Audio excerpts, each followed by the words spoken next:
এক কাপ ময়দা নিয়ে নিয়েছি, প্রায় 150 গ্রামের মতন। তাকে জল দিয়ে একটা সাধারণ ডো তৈরি করে নেব। নরম করা যাবে না, একটু শক্ত মাখতে হবে।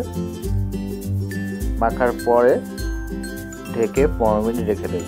এবার সুগার সিরাপ তৈরি করে নিতে হবে। তার জন্যে হাফ কাপ চিনি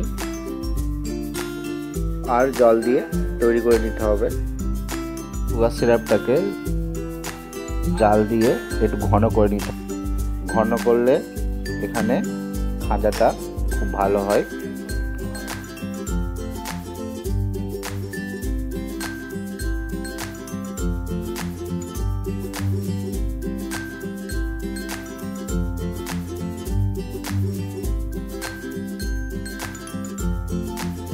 সুগার সিরাপটা ফুটে আসলে দেখে নিতে হবে একটার হয়েছে নাকি।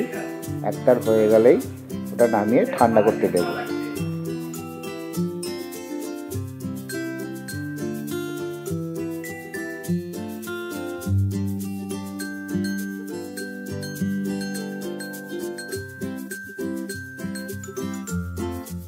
মতো বেলে নেবো পাতলা করে। যত পাতলা করে বেলবেন তত খাজা ভালো হবে। তারপরে সেই পেস্ট যেটা তৈরি করেছিলাম সেটা পুরো রুটিটাকে চাড়িয়ে দেবো। করে এমনভাবে মুড়ে নিতে হবে। মুড়ে নিয়ে ছোট ছোট আকারে কেটে নেব।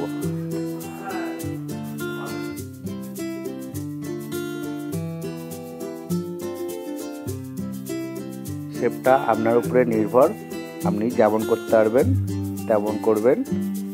কেউ কেউ গোলাপের পাপড়ির মতো করে। এবার বেলনি দিয়ে পেস্ট করে বেলে নিতে হবে।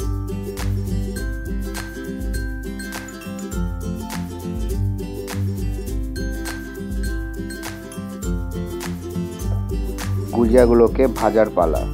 প্রথমে তেলটাকে গরম করে নিতে হবে। তারপরে একদম মিডিয়াম হিটে নিয়ে আসতে হবে তেলটাকে। বারবার উল্টি পাল্টি ভাজতে হবে। উল্টি পাল্টি ভাজলে গুজিয়ার কালারগুলো এক ধরনের হবে। ভাজা হয়ে গেলে ডাইরেক্ট সুগার সিরাপে দেবেন না, এতে খাজাগুলি নরম হয়ে যেতে পারে। তাই প্রথমে তুলে রেখে ঠান্ডা করতে হবে। তারপরে সুগার সিরাপের মধ্যে খাজাগুলি দিয়ে দিতে হবে। সুগার সিরাপের মধ্যে 2 থেকে 3 মিনিট রাখলেই আমাদের খাজা তৈরি হয়ে যাবে।